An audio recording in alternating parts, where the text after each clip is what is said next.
예, 안녕하세요. 어제 월요일 12월 5일 월요일 조은진 대표님을 비롯한 우리 당원들 2019년 6월 25일 그 행정 대집행 때 일어났던 폭행 건으로 재판을 받고 그 구형 결과에 많이들 놀라셨을 겁니다. 재판장에 우리 동지들 굉장히 많이 오셨는데 그동안의 재판이 판사가 그렇게 뭐 우리한테 우호적이진 않았었어요. 좀 까다롭고 또 우리가 기본적으로 좀 피해의식이 있어요. 우리가 이 사회에서 또 법원에서 이 나라에서 참 외면을 받고 있다는 그런 어떤 피해의식은 있는 거는 사실이었죠.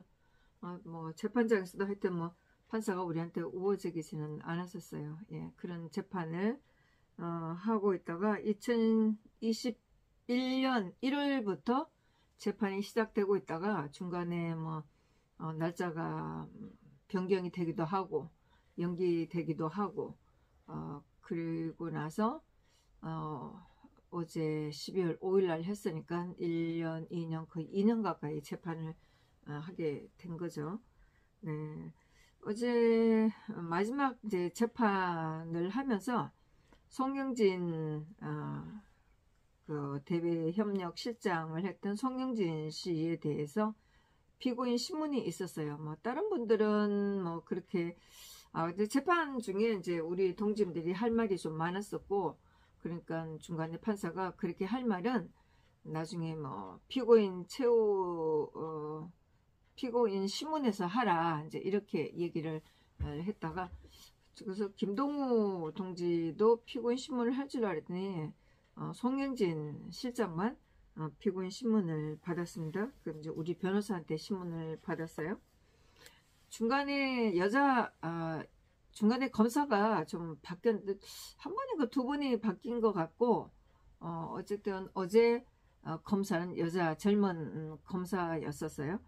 네, 그래서 어제 송영진 동지 대외협력실장을 맡고 있었던 송영진 씨에 대한 변호사의 신문이 있었는데 2019년 6월 25일 2019년 우리가 텐트를 친 이후로 서울시에서 개고장을 어떻게 우리한테 전달했나 그런 거를 묻는 거였었어요. 우리가 2019년 5월 10일 날 강화문에서 기자회견을 하고 기습적으로 텐트를 치고 나니까 바로 그 다음 날부터 개고장이 날라오기 시작을 했었죠. 그래서 개고장을 계속 거의 뭐 매일이다시피 개고장을 발행을 하면서 우리한테 갖다 대면서 이제 그런 거는 뭐 그 송영진 대외협력실장이 가끔은 가까운 커피숍에서 만나서 서명을 해주고 받아오기도 하고 이렇게 했다고 했습니다. 그런데 정작 2019년 6월 25일에는 뭐 하여튼 뭐 그날 아침에 이제 저도 그 현장에 있었으니까 구름대처럼 몰려왔었죠. 경찰이나 용역이나 뭐 그 제복을 입고 왔을 때 뭐 새벽 한 5시, 4시쯤 이렇게 돼서 봤을 때 깜깜한 상태에서 뭐 제복을 입은 사람들이 우리 텐트를 둘러싼 그쪽에 있는 걸 보고 정말 끔찍하다는 전쟁이 난 것 같은 느낌을 물론 저도 가졌었죠. 그래서 그때는 우리한테 그런 개고장을 전달하지 않았다. 그러면서 어디 멀리서 뭐 자기네들끼리 뭐 했는지 낭독을 했는지 어쨌든 모르지만 어쨌든 우리한테 그거를 개고장 갖다 주지 않아서 우리가 충분히 텐트 안에 있던 그 당원들을 대피시킬 그를 시간적 아니면 그런 게 없었고 하여튼 어쨌든 행정 대집행을 하면서 우리한테 개고장을 합법적으로 법적으로 전달하지를 않았다. 여기에 대한 이제 확인을 갖는 그런 피고인 신문을 했습니다. 그러고 나서 여자 검사가 보통 이제 뭐 그 혐의에 대한 공소 내용에 대한 이런 거를 읽고 형을 이렇게 때리는데 어제는 그것도 없이 여자 검사가 일어나서 바로 형을 바로 얘기를 했어요. 그래서 조은진 대표님에 대해서는 조은진 대표에 대해서는 1년 6개월. 조은진 대표하고 최초로 씨하고 우리 동지님이 특수공무집행방해 등 이렇게 했어요. 뭐 경찰이 하는 거, 뭐 서울시에서 하는 그 행정대집행을 방해했다고 하면서 이렇게 폭력이 들어간 분이 있어요. 여기 대해서. 그래서 등을 붙였어요. 네, 그래서 조은진 대표에서 1년 6개월. 그다음에 최철호 씨하고 이동환 동지에 대해서 징역 8개월. 그다음에 이용구 씨, 그다음에 신현준 씨, 양재규 씨, 이 세 분은 아마 국선 변호인을 지정을 했다고 그래요. 그래서 이분들은 따로 재판을 받고 있다가 어제 결심을 할 때 이제 오셔갖고 같이 결심을 형을 받은 분인데, 이분들은 징역 6개월을 받았어요.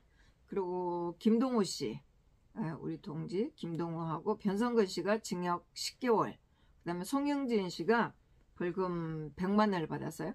송영진 씨는 집회 및 시위에 관한 법률 위반이에요. 네, 이렇게 해서 100만 원. 변성근 조직국장, 당시 뭐 제1, 그 당시에 조직국장을 했던 변성근 씨는 특수공무집행방해 등 이렇게 또 돼 있어요. 이 건도 뭐 재판 중에 나왔지만은 폭력을 하질 않았는데 폭력을 했다고 또 이것도 경찰이 좀 엮은 거예요. 네, 그렇게 했고, 김동우 씨는 특수공무집행방해로 되어 있습니다. 네, 그래서 검사의 구형이 있고 나서 이제 변호사가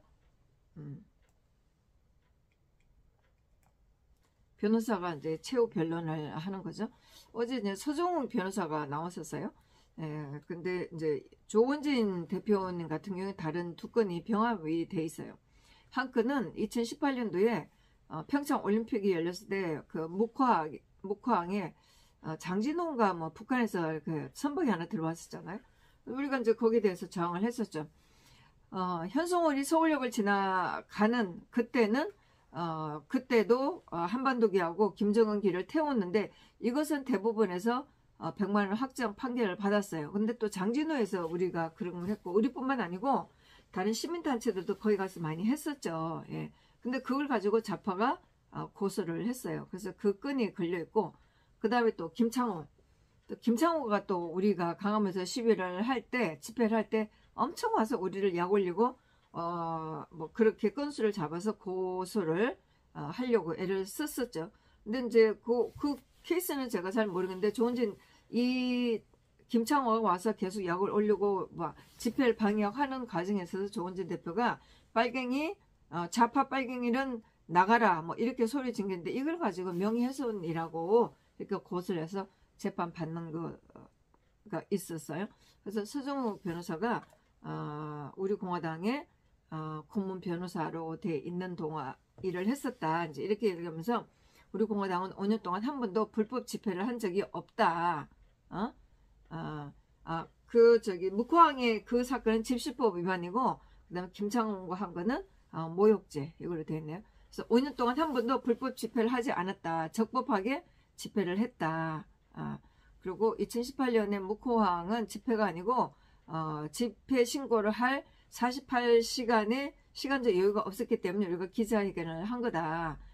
기자회견을 했어도 뭐 기자회견 하면서 구호를 외치고 소리를 지르고 했어도 진보 좌파들은 한 번도 기소가 안 되었었다. 근데 집회 기자회견의 기준이 별로 재판장에서 구별이 되질 않는다. 그래서 그 기준에 대해서 기준이 없다. 이렇게 해서 검찰 기준이 너무나 자의적이다. 집회 허가가 불가피한 시간이었었다. 이렇게 얘기를 했었어요. 그리고 모욕죄 김창호가 한 것에 대해서 피해자가 기자회견을 방해한 거다.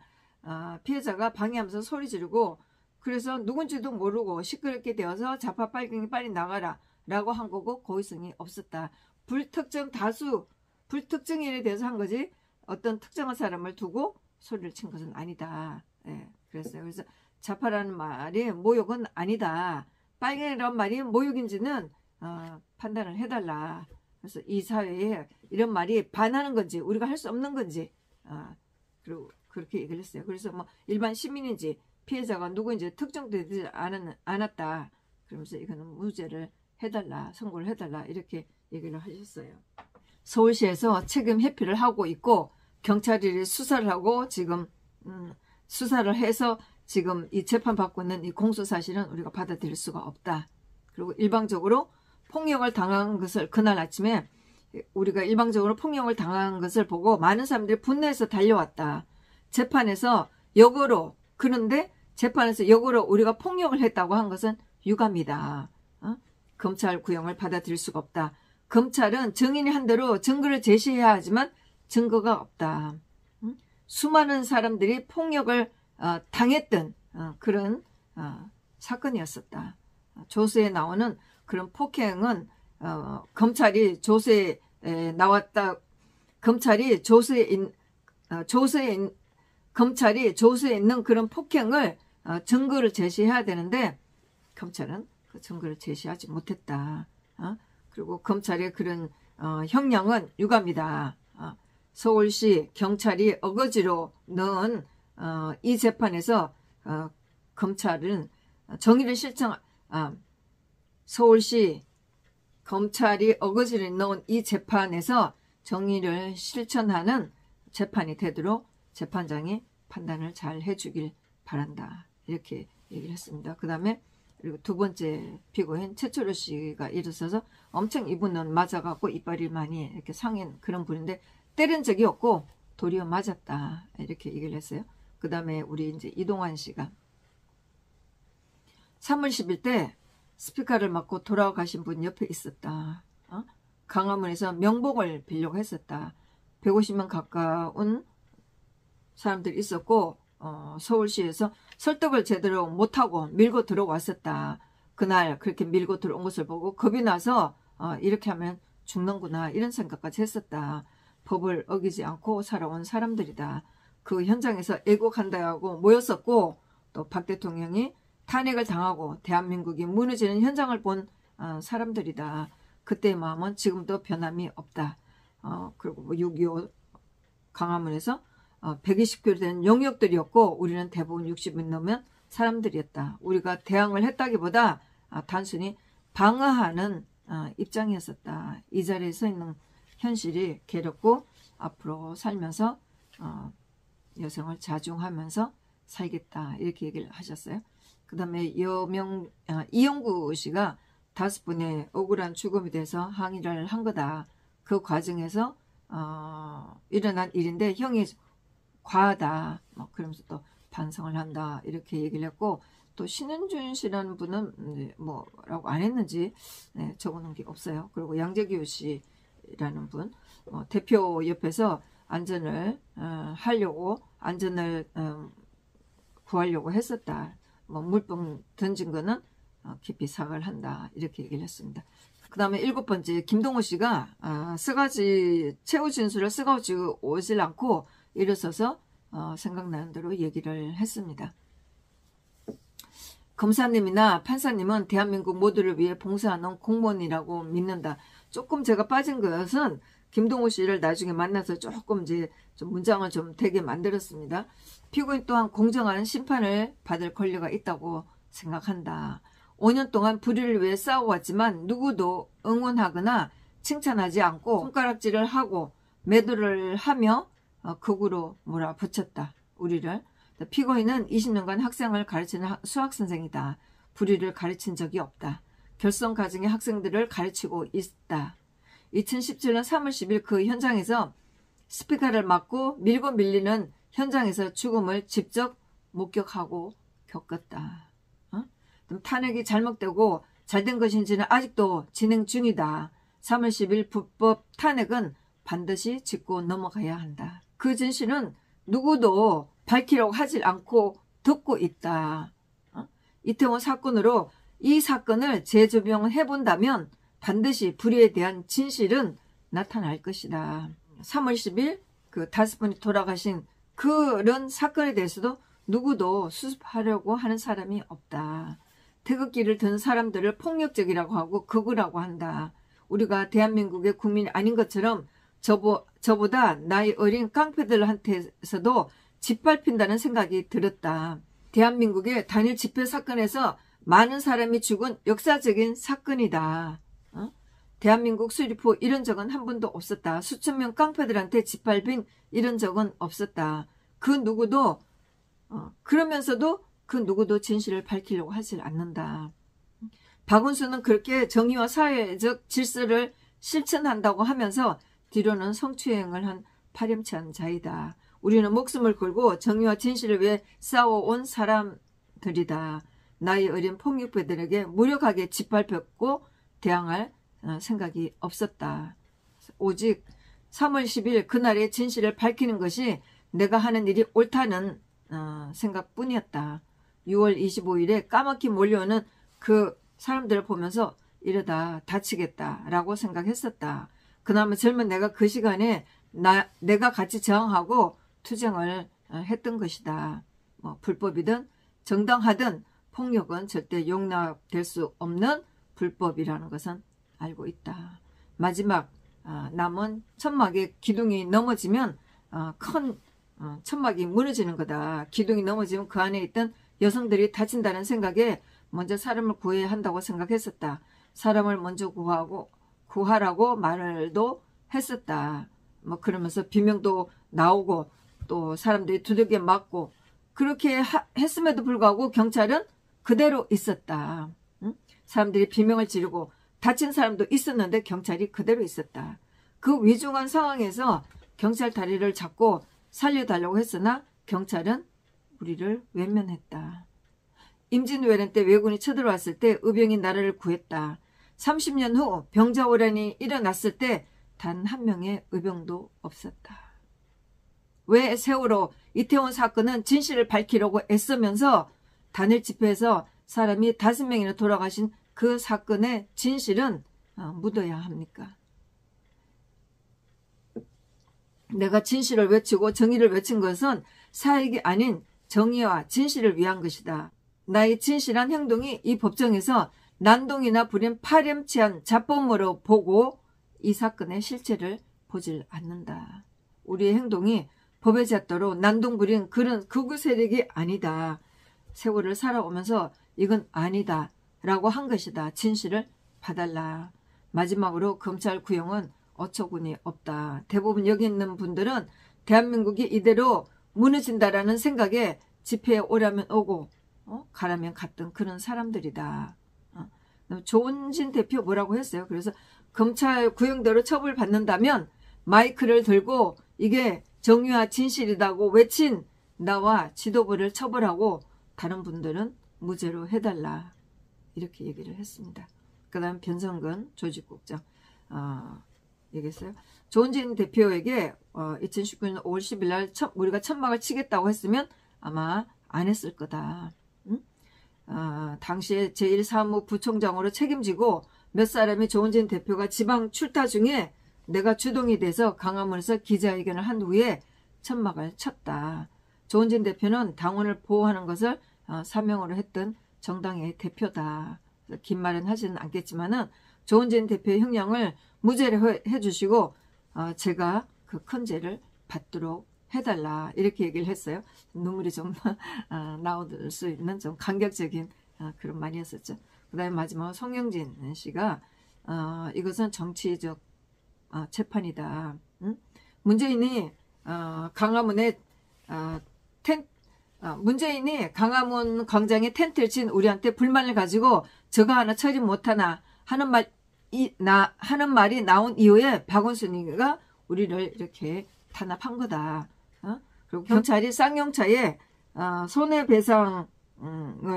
손해배상으로 고소한 사건은 얼마 전에 대법원에서 무죄가 났다. 이렇게 얘기를 했습니다. 근데 저도 나중에 관련 기사를 찾아봤더니 대법원이 이 사건이 쌍용자동차 노동조합이 경찰에 10억 원대 배상금을 물회한다고 한 판결이 대법원에서 파기가 됐다. 집회 시위가 불법이라 해도 경찰에 위법한 파업 진압은 정당화할 수 없고 이에 대응한 행위는 정당방위로 볼 여지가 있다는 이유다. 이렇게 했습니다. 네. 그래서 며칠 전에 이게 11월 30일 날 기사가 난 게 있어요. 네. 그래서 송영진 실장이 쌍용차 이 파업에 대해서 얘기를 했습니다. 예, 무죄를 내렸다고. 그래서 이제 송영진 실장이 계속 네, 이렇게 했습니다. 우리는 생명의 위협도 느꼈다. 텐트 안에 누워있는 분들은 텐트 안에 누워있던 분들은 3,600명이 다가오니 우리는 전쟁 난 줄 알았다. 정말 그렇죠. 뭐 깜깜한데 새벽 저희가 이렇게 봤을 때 한 새벽 4시쯤에 깜깜한 상태에서 그 광화문 광장을 둘러싸고 양쪽 뭐 골목마다 막 시커멓게 둘러싸여 있었을 때 정말 뭐 도가니 던지 같은 느낌으로 굉장히 무서웠었죠. 네. 마지막 텐트에 못이 달려 있어서 만일 떨어졌다면 엄청난 사고가 났을 텐데 우리가 누워서 발로 받치고 있었다. 그러면서 뱅당기 사건은 진실을 밝히기 위해서 아직도 그러면서 요 마지막은 제가 못 썼어요. 그 경찰이 가격한 그 대응을 했다.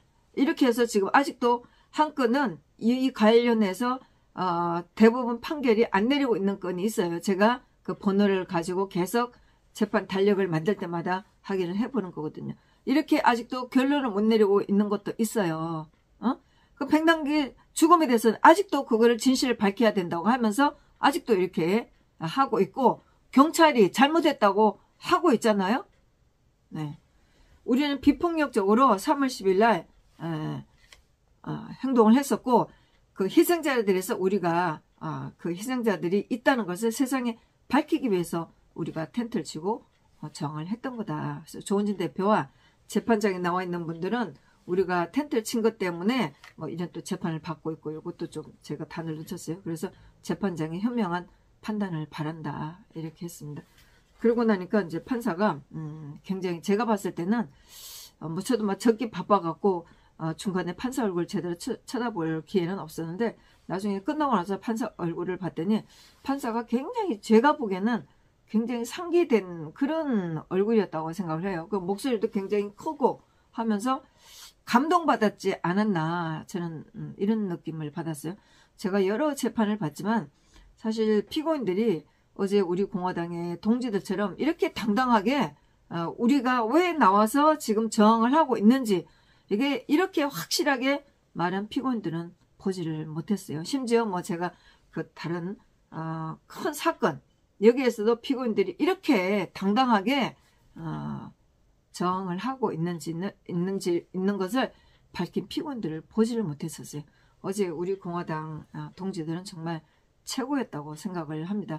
특히 김동우 동지, 그다음에 송영진, 변성근 이 세 분, 또 뭐 이동환 씨 이분들은 정말 제가 뭐 우리가 지금까지 2016년부터 태극이든 모든 사람들을 대변하는 그런 굉장히 어제 정의로웠던 그런 태극기를 든 사람이었다고 제가 이렇게 마침 제가 필기를 해서 이런 기록을 남길 수 있어서 굉장히 다행이고 이런 의료운 우리 공화당의 당원뿐만 아니라 태극기를 든 사람들 대표하는 이 사람들의 당당한 최후 진술은 정말 우리가 많이 제가 또 뭐 유튜브로 또 글로서 많이 알려야 되겠다는 생각을 했습니다. 나중에 법정 기록으로 정리된 그 글이 나온다면은 뭐 그걸 받아서 또 알릴 수도 있겠지만 어쨌든 어제 제가 필기는 그런 대로 한 뭐 60~70%는 하지 않았나 싶은데 정말 어제는 감동 그 자체였다고 생각을 합니다. 판사도 제가 보기에는 판사가 굉장히 감동을 먹었다는 생각을 해요.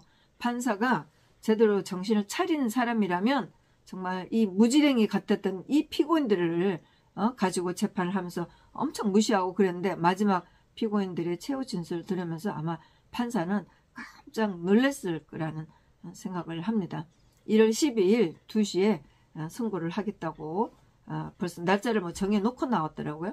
예, 하여튼 1월 12일 날 우리 동지들의 이 의료원 이 기상을 깊이 헤아려 줄 수 있는 그런 판결이 나오기를 바라겠습니다. 하여튼 어제 재판을 받았던 동지들의 그 의료원 정말 정의로운 그 진실된 마음 또 의료 마음에 정말 경의를 표하고 정말 어제는 행복했던 그런 시간이었습니다. 물론 조은진 대표가 1년 6개월 받고 다른 동지들 8개월 10개월 받은 것은 저도 가슴이 떨리고 걱정이 많이 되지만은 그러나 재판장에서 정말 우리 당원들이 보여준 그 당당함은 정말 우리가 박 대통령 탄핵에 태극기 들고 나왔던 그 사람들 대표하는 정말 당당한 아주 어려운 정말 역사적인 최후 진술을 했다고 저는 생각을 합니다. 제가 또 아는 분들한테 이 내용들을 따로 알리도록 하겠습니다. 감사합니다. 저한테 1년 6개월 구형을 했는데 받아들일 수가 없습니다. 재판부가 정당의 자유로운 활동에 대해서 공권력을 동원해서 영역깡패를 동원해서 이렇게 폭행행위를 한 부분에 대해서 재판부가 판단을 해야 된다 이런 생각을 갖고 또 저와 함께 징역 10월, 9월, 8월 개월 구형을 받은 분들은 더더욱 죄가 없는 겁니다. 아무튼 이제 지금 결심 공판에서 검찰처 형량을 구형을 이렇게 받은 것에 대해서도 굉장히 잘못된 거다. 그 당시에 우리 공화당의 정의로운 진실투쟁, 죽음에 자가 있고 어디가 우가가 되어 있습니까? 억울하게 돌아가신 분들이 5분 있는데 어느 누구도, 어느 방송 언론도, 어느 정치인도 아무도 그 진실에 대해서 밝히지가 않을 때 우리 공화당이 나서서 진실 규명 투쟁을 한 거 아닙니까? 그래서 2017년 탄핵 헌법재판소 앞에서 돌아가신 분들에 대한 애국 열사들에 대한 진실은 앞으로도 반드시 규명돼야 된다. 그런 입장을 갖고 있고요. 또 하나는 재판이 아마 앞으로 계속 길어지겠죠. 재판장께서 어떤 판단을 내리는지 그 현장에 없으셨기 때문에 판단에 미스가 있을 수가 있다. 그렇지만은 진실은 하나입니다. 3,600명의 영역 깡패와 경찰들과 서방, 서울시 공무원들이 둘러싸고 있고 우리는 150명밖에 안 되는 인원인데 무슨 저항을 합니까? 일방적으로 두드리겨 맞은 수도 서울 광화문 광장에서 일방적인 폭력에 의한 폭행을 당한 거죠. 이런 부분에 대해서 이제 검찰 구형이 내려지고 저희들은 구형에 대해서 받아들일 수 있는 받아들일 수 없죠. 잘못된 거니까. 그래서 1월 12일 날 이제 1심 재판 결과가 나올 겁니다. 1심 재판 결과가 공정한 재판부가 잘못된 공권력의 폭력 행위에 대해서 입장을 명확하게 해 주시기를 바랍니다. 또 저와 같이 재판받고 있는 8분들이 아무튼 그분들은 뭐 당연히 무죄죠. 그래서 그런 부분에 대해서도 재판장께서 현명한 판단을 하시리라 그래 믿습니다. 하나는 문재인 정권의 검찰이 윤석열 정부의 검찰로 연결되어 있다는 그런 부분들에 대해서 분노하지 않을 수가 없습니다. 이것은 그 당시에 많은 동영상이 현장 생중계가 되고 거기에 외국 동지들의 일방적인 폭행을 당하는 모습을 보고 많은 분들이 우리 공화당에 가입을 하고 또 많은 분들이 현장에 뛰쳐와서 같이 해준 그러한 현장이 바로 역사입니다.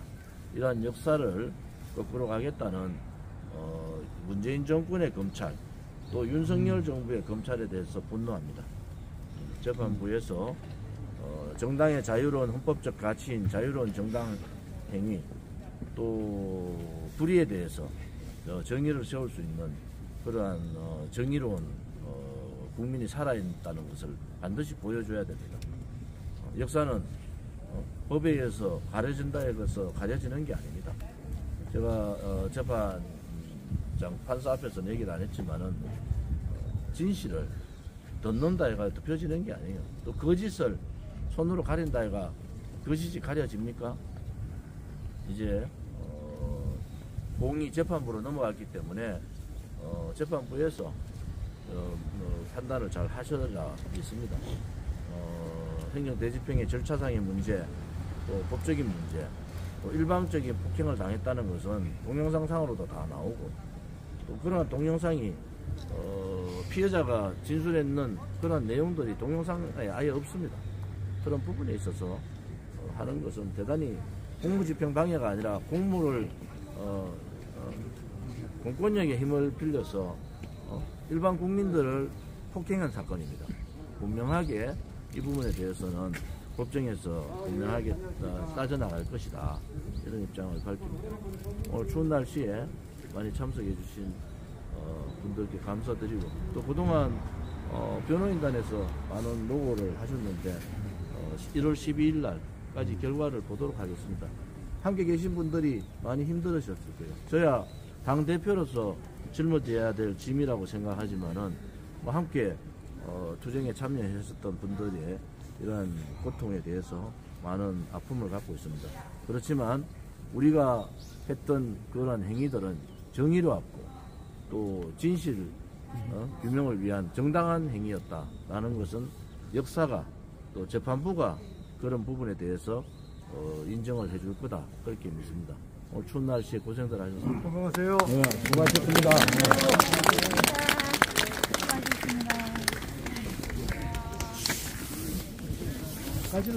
동우씨